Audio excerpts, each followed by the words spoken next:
이후에 여호와의 말씀이 환상 중에 아브라함에게 임하여 이르시되 아브라함아 두려워하지 말라. 나는 내 방패요 너의 지극히 큰 상급이니라. 아브라함이 이르되 주 여호와여 무엇을 내게 주시려 하나이까. 나는 자식이 없사오니 나의 상속자는 이 다메섹 사람 엘리에셀이니이다. 아브라함이 또 이르되 주께서 내게 씨를 주지 아니하셨으니 내 집에서 길린 자가 내 상속자가 될 것이니이다. 여호와의 말씀이 그에게 임하여 이르시되 그 사람이 내 상속자가 아니라 내 몸에서 날 자가 내 상속자가 되리라 하시고 그를 이끌고 밖으로 나가 이르시되 하늘을 우러러 무뼈를 셀 수 있나 보라. 또 그에게 이르시되 내 자손이 이와 같으리라. 아브라함이 여호와를 믿으니 여호와께서 이를 그의 의로 여기시고 또 그에게 이르시되 나는 이 땅을 내게 주어 소유를 삼게 하려고 너를 갈대아인의 우리에서 이끌어낸 여호와니라. 그가 이르되 주 여호와여 내가 이 땅을 소유로 받을 것을 무엇으로 알리이까.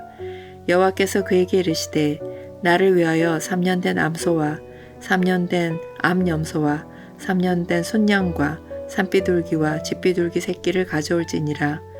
아브라함이 그 모든 것을 가져다가 그 중간을 쪼개고 그 쪼갠 것을 마주 대하여 놓고 그 새는 쪼개지 아니하였으며 솔개가 그 사체 위에 내릴 때에는 아브라함이 쫓았더라. 해질 때에 아브라함에게 깊은 잠이 임하고 큰 흑암과 두려움이 그에게 임하였더니 여호와께서 아브라함에게 이르시되 너는 반드시 알라. 내 자손이 이방에서 객이 되어 그들을 섬기겠고 그들은 400년 동안 내 자손을 괴롭히리니 그들이 섬기는 나라를 내가 징벌할지며 그 후에 내 자손이 큰 재물을 이끌고 나오리라. 너는 장수하다가 평안히 조상에게로 돌아가 장사될 것이요 내 자손은 4대 만에 이 땅으로 돌아오리니 이는 아모리 족속의 죄악이 아직 가득 차지 아니함이니라 하시더니 해가 져서 어두울 때에 연기나는 화로가 보이며 타는 횃불이 쪼갠 고기 사이로 지나더라. 그날에 여호와께서 아브라함과 더불어 언약을 세워 이르시되 내가 이 땅을 애굽 강에서부터 그 큰 강 유브라데까지 내 자손에게 주노니 곧 겐 족속과 그니스 족속과 감몬 족속과 헷 족속과 브리스 족속과 르바 족속과 아모리 족속과 가나안 족속과 기르가스 족속과 여부스 족속의 땅이니라 하셨더라.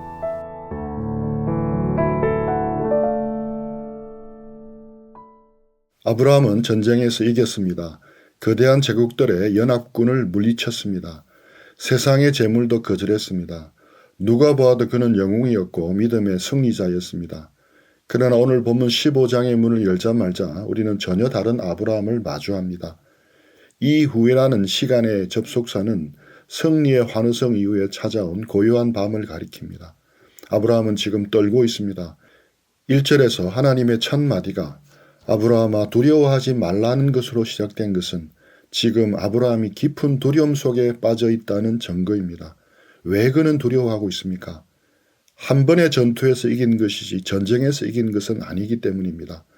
막강한 북방의 연합군이 전열을 정비하여 보복하러 올지도 모른다는 현실적인 공포가 있었을 것입니다. 하나님은 두려워한 아브라함에게 가장 먼저 하나님의 정체성을 선포하십니다. 1절 나는 내 방패요. 이것은 놀라운 선언입니다. 두려워하고 있는 아브라함에게 하나님은 내가 너의 방패라고 하십니다. 어떤 군대도 뚫을 수 없는 절대적인 보호자임을 천명하십니다. 너의 지극히 큰 상급이니라. 아브라함은 소돔의 재물을 거절했습니다. 그 빈손을 보며 허전해할 때 하나님은 내가 바로 너의 상급이라고 말씀하십니다. 하나님이 주시는 무엇이 상급이 아니라 하나님 자신이 상급이라는 것입니다. 하지만 여기서 아브라함의 대답은 솔직하고도 처절합니다. 2절 주 여호와여 무엇을 내게 주시려 하나이까 나는 자식이 없사오니. 그는 하나님이 상급이라는 거창한 말보다 당장 내 눈앞에 없는 아들 하나가 더 급했습니다. 그래서 그는 인간적인 대안을 제시합니다. 다메섹 사람 엘리에셀이나 상속자로 삼겠습니다. 이것이 우리의 모습입니다. 하나님의 약속이 지체될 때 우리는 끊임없이 차선책을 만듭니다. 내 계산, 내 합리성, 내 경험 안에서 해결책을 찾으려고 합니다. 하나님 이 정도면 됐습니까? 엘리에셀이면 충분합니다. 이것은 체념 섞인 타협입니다. 그때 하나님은 아브라함을 텐트 밖으로 데리고 나가십니다. 5절입니다. 그를 이끌고 밖으로 나가 이르시되 하늘을 우러러 무뼈를 셀 수 있나 보라. 이 장면을 상상해 보십시오.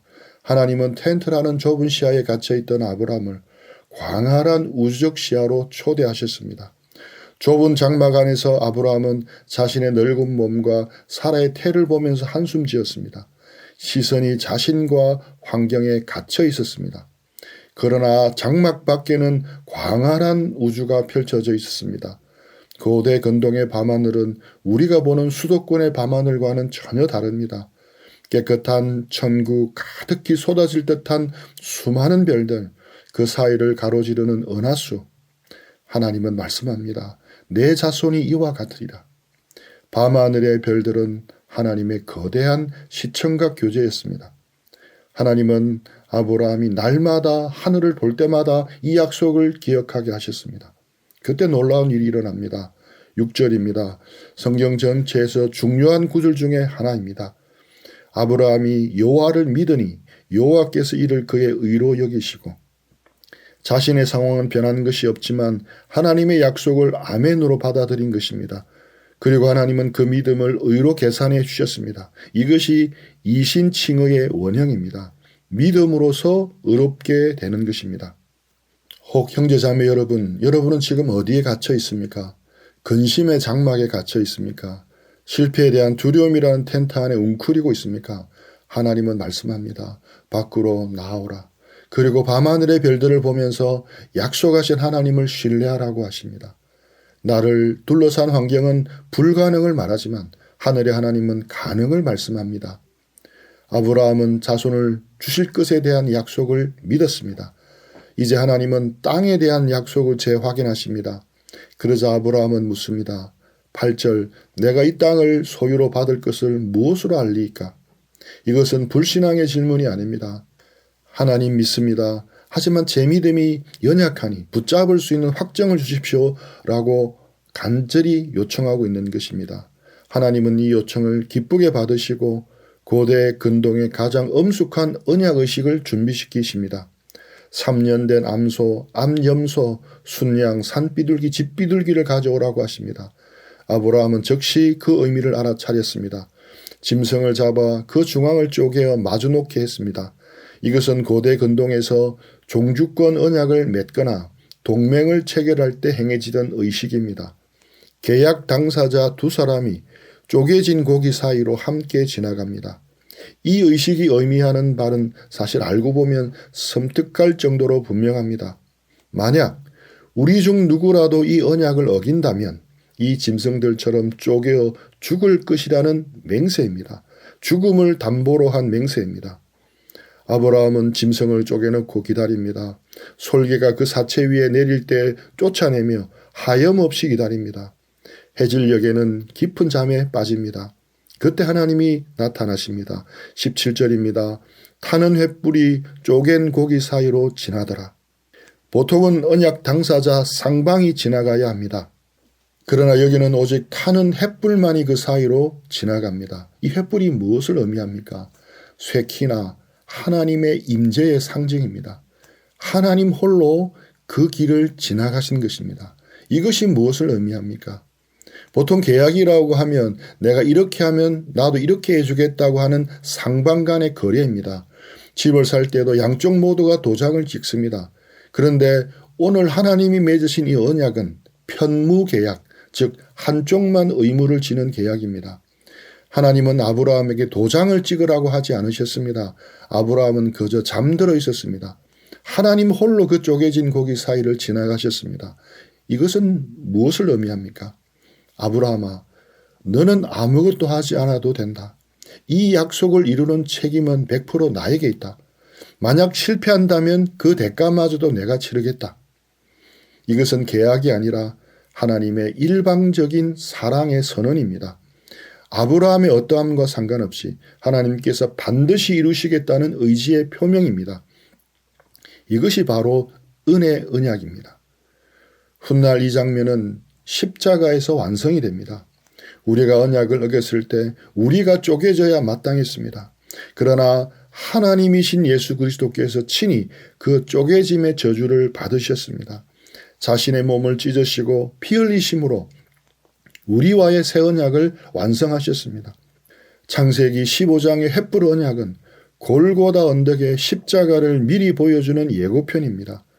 우리의 구원이 왜 안전합니까? 내가 잘 믿어서가 아닙니다. 내가 회개를 많이 했어도 아닙니다. 언약의 주체이신 하나님께서 홀로 그 책임을 지셨기 때문입니다. 때로 우리는 넘어집니다. 때로는 기다림에 지쳐 잠이 들기도 합니다. 그러나 하나님은 신실하십니다. 우리는 약속을 지킬 능력이 없음을 아시기에 주님께서 홀로 그 길을 걸으셨습니다. 이 횃불 언약을 기억하십시오.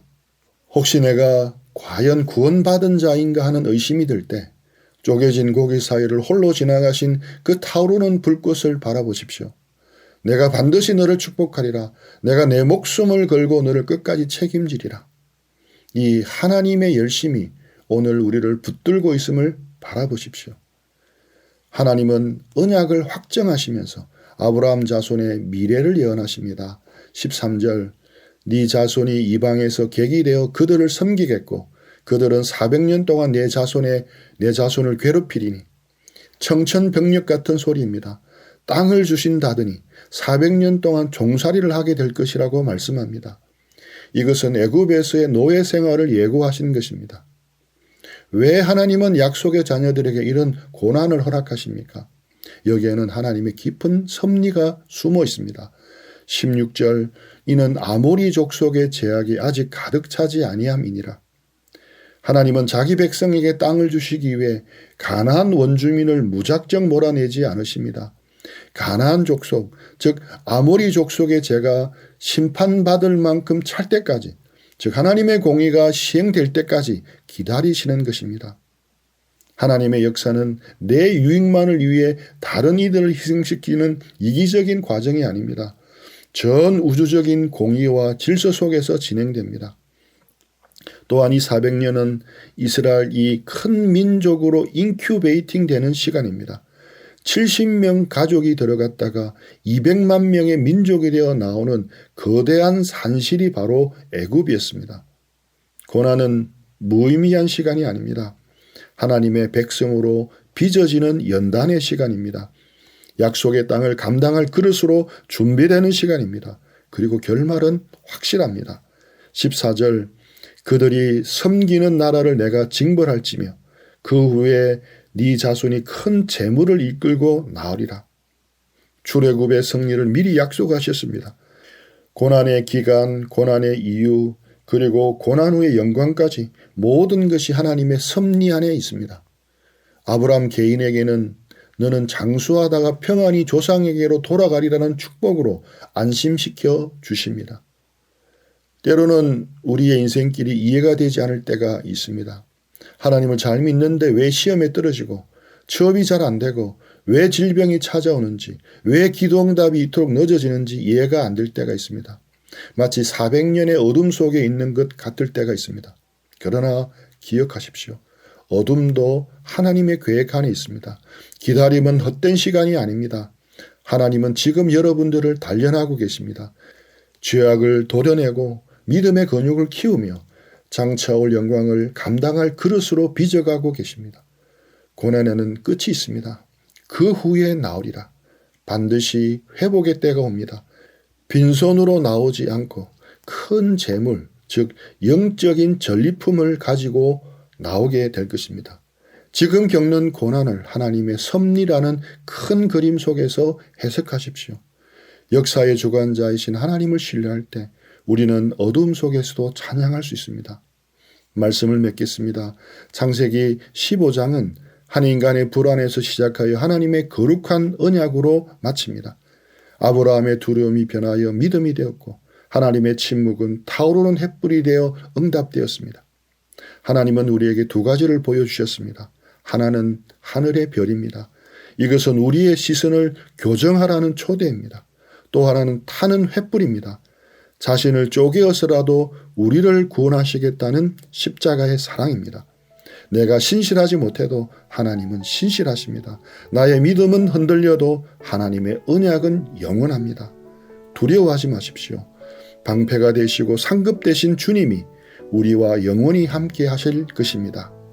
이 믿음으로 오늘 하루도 승리하는 저와 여러분이 되시기를 주님의 이름으로 축원합니다.